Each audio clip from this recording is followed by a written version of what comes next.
Neat paper లీకేజీపై రాద్ధాంతం జరుగుతున్న వేళ కేంద్రం మరో కీలక నిర్ణయం తీసుకుంది. నేడు జరగాల్సిన నీట్ పీజీ పరీక్షను వాయిదా వేస్తున్నట్లు ప్రకటించింది. ముందు జాగ్రత్త చర్యల్లో భాగంగా పరీక్షను వాయిదా వేశారు.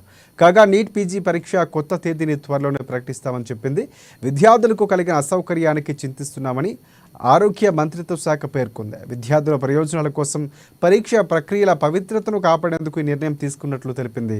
కాగా దేశవ్యాప్తంగా 300 నగరాల్లో 1000కి పైగా పరీక్ష కేంద్రాల్లో నీట్ పీజీ 2024 పరీక్ష జరగాల్సి ఉంది. ఇక ఈ పరీక్ష వాయిదా పడడంతో అభ్యర్థులు తీవ్ర అసంతృప్తి, ఆగ్రహానికి లోనవుతున్నారు.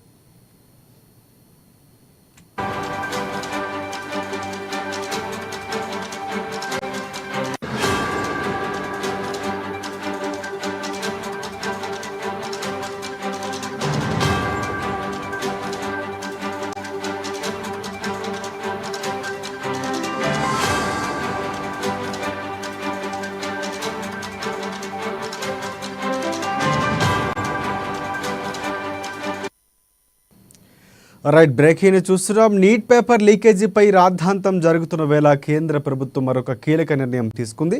నేడు జరగాల్సిన నీట్ పరీక్షను వాయిదా వేస్తున్నట్లు ప్రకటించింది. ముందు జాగ్రత్త చర్యల్లో భాగంగా పరీక్షను వాయిదా వేశారు. కాగా నీట్ పీజీ పరీక్ష కొత్త తేదీని త్వరలోనే ప్రకటిస్తామని చెప్పింది. విద్యార్థులు కలిగిన అసౌకర్యాన్ని చింతిస్తున్నామని ఆరోగ్య మంత్రిత్వ శాఖ పేర్కొంది.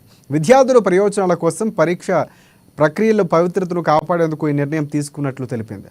కాగా దేశవ్యాప్తంగా 300 నగరాల్లో 1000కి పైగా పరీక్షా కేంద్రాల్లో నీట్ పీజీ 2024 పరీక్ష జరగాల్సి ఉంది. ఇక ఈ పరీక్ష వాయిదా పడడంతో అభ్యర్థులు తీవ్ర అసంతృప్తి, ఆగ్రహానికి లోనవుతున్నారు.